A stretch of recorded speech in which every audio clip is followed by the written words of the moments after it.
मैं प्रणव आपका स्वागत करता हूं स्वर्णिम टीवी के क्षेत्रीय समाचार में शहर की खबरों के साथ। समस्तीपुर डीआरएम ने आज दरभंगा जंक्शन का निरीक्षण किया। निरीक्षण का केंद्र बिंदु प्लेटफॉर्म 5 के निर्माण कार्य में रहा। डीआरएम ने विभिन्न बिंदुओं की ओर ध्यान आकर्षित करते हुए संबंधित अधिकारियों से कार्य में तेजी लाने को कहा।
जेब न कटेंगी पटेगी दूरियां। रेल बजट में 11 नई रेल परियोजनाओं को स्वीकृति मिली। मोकामा, मुंगेर व पटना में पुल बनेंगे। इसी तरह आमान परिवर्तन के लिए मानसी सहरसा, सहरसा दौराम, मधेपुरा पूर्णिया को 75 करोड़, जयनगर दरभंगा नरकटियागंज के लिए 50 करोड़, सकड़ी लोखा निर्मली एवं सहरसा फारिसगंज को 42 करोड़, जयनगर बीजलपुरा व बर्दी बास को 44 करोड़ की राशि मिली है।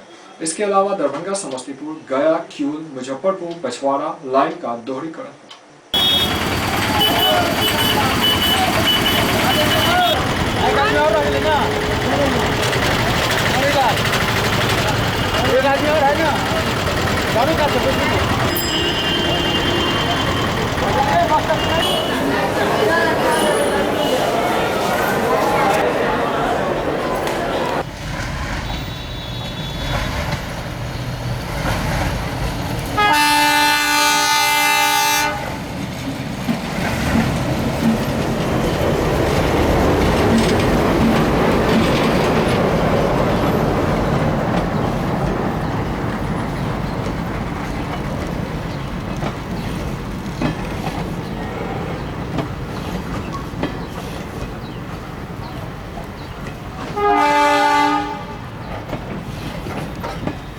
तो रेलवे की संख्या कम है ना, रेल जब संख्या बढ़ेगा तो परेशानी कम हो जाएगा। फ्रिक्वेंसी बढ़ा देनी चाहिए। टिकल है, थोड़ा सा पैसों की कमी है। अगर एक को काम सही हो जाएगा दूसरा काम भी सही पब्लिक पे भी डिपेंड करती है ना। शौचालय गंदगी कहाँ नहीं, घर की आप सफाई नहीं करेंगे तो थोड़ी ना कोई साफ कर देगा गवर्नमेंट की।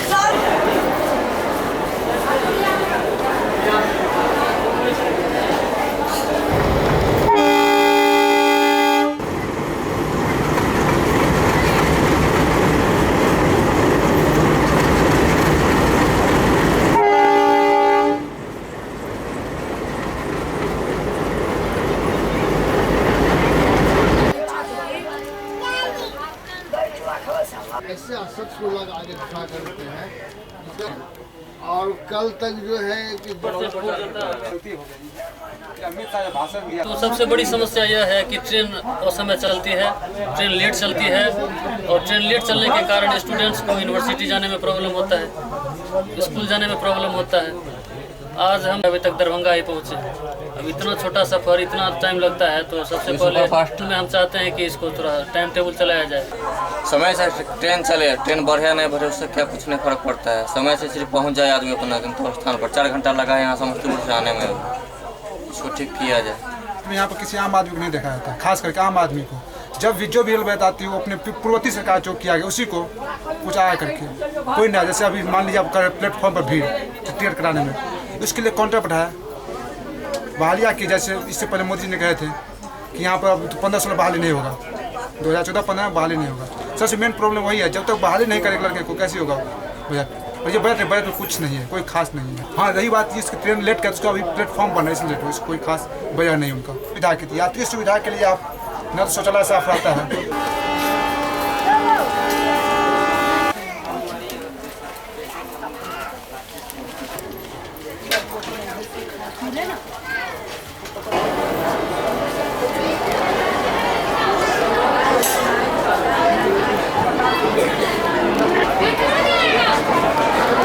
मिला जुला के बहुत अच्छा है, इसको हम ख़राब नहीं कहेंगे। नई ट्रेनों की घोषणा नहीं हुई है तो इसका मतलब ये नहीं कि बजट ख़राब है। नई ट्रेन लाने से कुछ नहीं होगा, पुरानी जो ट्रेन है उसी की व्यवस्था पे ध्यान दिया जाए, शौचालय की सुविधा को ठीक किया जाए, खाना खाने की जो सुविधा है उसको ठीक किया जाए, साफ़ सफाई पे ध्यान देना चाहिए। रेलवे पे गंदगियाँ काफ़ी रहती है, ट्रेन की लंबाई ज़्यादा है और प्लेटफॉर्म की लंबाई छोटी पड़ गई है, इन सबों पे ध्यान देना चाहिए। तो इसी पे ध्यान दिया गया है, इसीलिए मैं रेलवे बजट को ख़राब नहीं कहूँगा, अच्छा है। देखिए सबसे पहले तो यात्रियों के लिए जो है टॉयलेट की सुविधा सबसे मेन है कि वो कंप्लीट होना ही चाहिए, क्योंकि लंबी सफ़र पे जो भी यात्री निकलेंगे उनको इसकी बहुत ज़रूरत होती है। पानी की सुविधा होना चाहिए, स्वच्छ पानी की सुविधा होना चाहिए और खाना की सुविधा होना चाहिए। अक्सर पैसेंजर, मैं भी ट्रैवल करता हूँ, खाना की सुविधा बिल्कुल भी अच्छी नहीं होती है और समझिए कि भूखा ही यात्रा करना पड़ता है।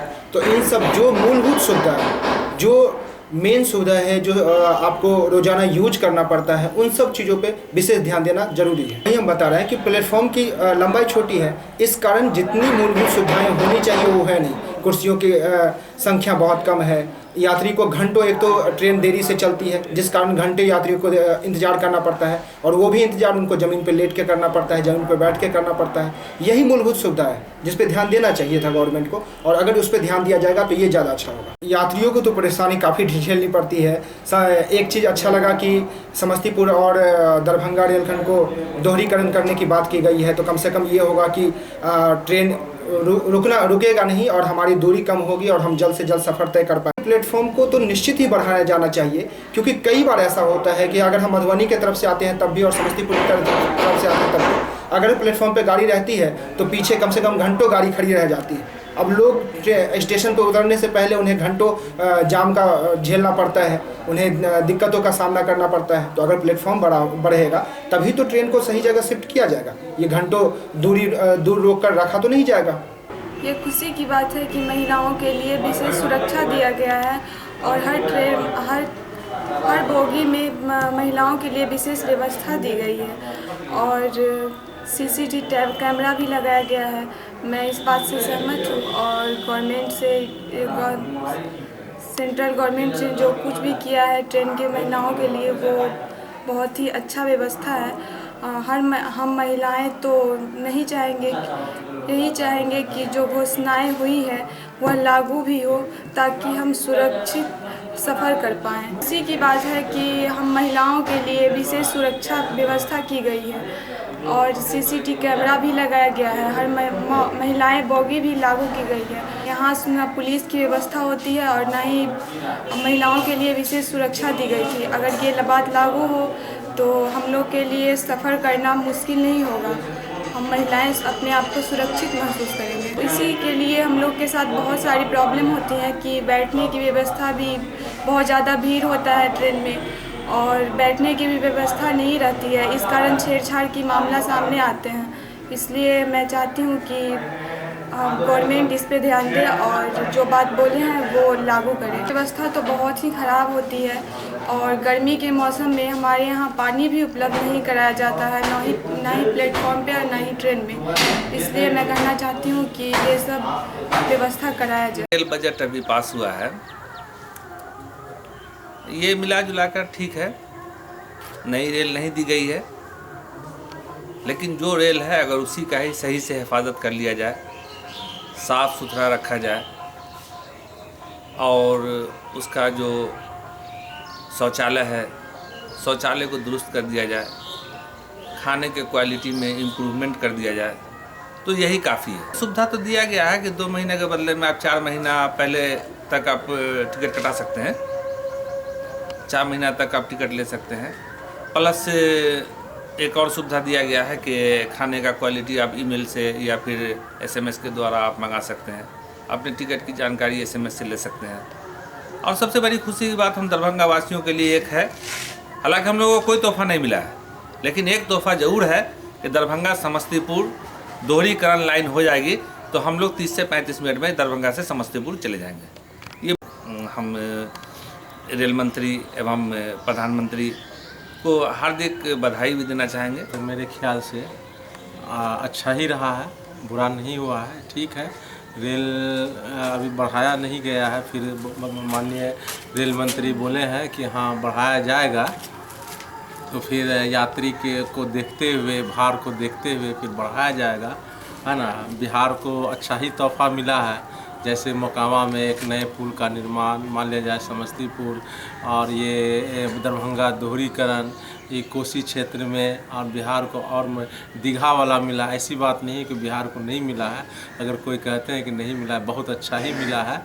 और यही अगर काम हो जाता है तो बहुत आसान, जैसे कटिहार जाने में अब यहाँ से समस्तीपुर जाने में लग जाता था 1.5 घंटा 2 घंटा, लेकिन जब दोहरीकरण हो जाएगा तो यहाँ से डायरेक्ट कटिहार डबल लाइन हो जाएगा इधर मुजफ्फरपुर, और बहुत कम समय लगेगा। ट्रेन में तो ये तो जैसे जैसे पॉपुलेशन बढ़ता है समस्या तो आएगी, है ना, इसमें तो दो मत नहीं है, है ना।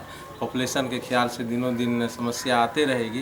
तो माननीय रेल मंत्री तो बोले हैं कि फिर हम भार को देखते हुए और ट्रेन बढ़ावेंगे, तो हम लोग इतना ही उम्मीद करेंगे कि जैसे कटिहार, यहाँ दरभंगा से कटिहार लाइन के लिए एक आध एक्सप्रेस होना चाहिए। जैसे सुबह जो इंटरसिटी में 2 बोगी लगती है, इसके बजाय एक और नया एक्सप्रेस इस लाइन में दिया जाए, क्योंकि इस लाइन में उसके अलावा कोई दूसरी ट्रेन जाने के लिए नहीं है। हम लोग उम्मीद करेंगे रेल मंत्री से, वहाँ तक आप लोग मैसेज पहुँचाइए, यहाँ से कटिहार जाने के लिए कोई एक्सप्रेस या कोई इंटरसिटी, है ना, सेवा होना चाहिए। जैसे पटना भागलपुर, मुजफ्फरपुर भागलपुर इंटरसिटी, और कटिहार पटना इंटरसिटी।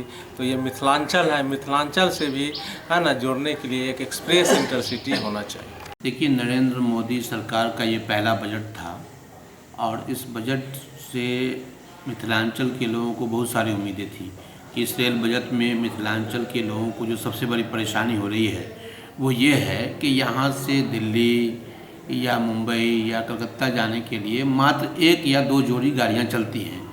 खास करके जो गरीबों के लिए ये उम्मीद थी कि जो गरीब रथ चलती है जयनगर से दिल्ली, उसको डेली किया जाएगा, जो सप्ताह में 1 दिन 2 दिन चलती है, वो 2 दिन इधर से 2 दिन उधर से, लेकिन उसका नहीं हुआ। कोई नई ट्रेन नहीं मिली। पुराने जो कुछ रेल बिछाने का कार्य है उसमें बजट का प्रोविज़न किया गया है, तो वो स्वागत है। लेकिन तत्कालिक तौर पे जो अभी सबसे बड़ी समस्या ये थी कि यहाँ महीनों 2-2 महीना पहले टिकट लेने पर भी टिकट नहीं मिलता है, चूँकि गाड़ियों की संख्या कम है। तो गाड़ियों की संख्या को बढ़ाना अनिवार्य था, खास करके गरीब तबके के लोगों के लिए गरीब रथ जैसी गाड़ियों को रोज़ाना होना उसका आवश्यक था, जिसके लिए हमारे सांसद ने भी सिफारिश की थी, लेकिन नहीं हो सका। इसलिए इस बजट को आप उस तरह नहीं देखिए कि इससे मिथिलांचल को बहुत बड़ा लाभ कोई हुआ है, ऐसा नहीं है। ठीक है, पुरानी जो दोहरीकरण है समस्तीपुर, तो दोहरीकरण आज से नहीं हो रहा है, ये 10 साल से ये प्रोजेक्ट चल रहा है, लेकिन आज तक नहीं हुआ। बजट, ये वित्तीय बजट को पैसा मिला, बजट मायूसकुन है, बहुत ज़्यादा इस पर प्रसन्न होने की आवश्यकता नहीं है। बल्कि हाँ, रेल किराया नहीं बढ़ा, लेकिन माल भाड़ा तो बढ़ गया है। यूरिया खाद पे 10% भाड़ा बढ़ गया, उससे तो किसानों की कमर टूट जाएगी। खाद्य पदार्थ पर आपने भाड़ा बढ़ाया, उसका किसी न किसी रूप में मार जो है वो आम जनों पर ही पड़ेगा। इसलिए रेल बजट जो है वो असंतुलित बजट है। रेलवे की सफाई की जो व्यवस्था है उसकी व्यवस्था बिल्कुल ही अब तक तकनीकी तौर पे वो गलत है, इसलिए, और उसकी नाम मात्र पे सफाई होती है, नाम मात्र, बीच में अपना झाड़ू लगा दे के। आप देखेंगे कि बहुत सारे ट्रेन में, चलती ट्रेन में आपको चूहा मिलेगा, बैग काट देता है ना, उसकी कोई व्यवस्था नहीं तकनीकी तौर पे। तो देखिए कि इसमें सेफ्टी यानी सुरक्षा और सफाई पर हम खर्च करेंगे, लेकिन सफाई की मानसिकता भी बनाने की ज़रूरत है। सिर्फ कोई संस्था ही बना रेलवे करेगी ऐसा नहीं है। दूसरी बात यह है कि ये सभी प्राइवेट एजेंसियां हैं, प्राइवेट एजेंसियों को दिया गया है, वो एजेंसी प्राइवेट है, ठेकेदारी प्रथा पे चल रही है सफाई का काम। यदि सरकारी रेल का खुद महकमा होता, मैं समझता हूँ कि उस पर ज़्यादा जवाबदेही होती। ऐसी व्यवस्था न किया जाना दो तरह से, एक तो यह है कि प्राइवेट सेक्टर को बढ़ावा मिल रहा है और बेरोजगारों को सरकारी नौकरी नहीं मिल रही है, दूसरी तरफ सफाई जिस उद्देश्य से हो रहा है उसका वो कार्य पूरा नहीं हो रहा है।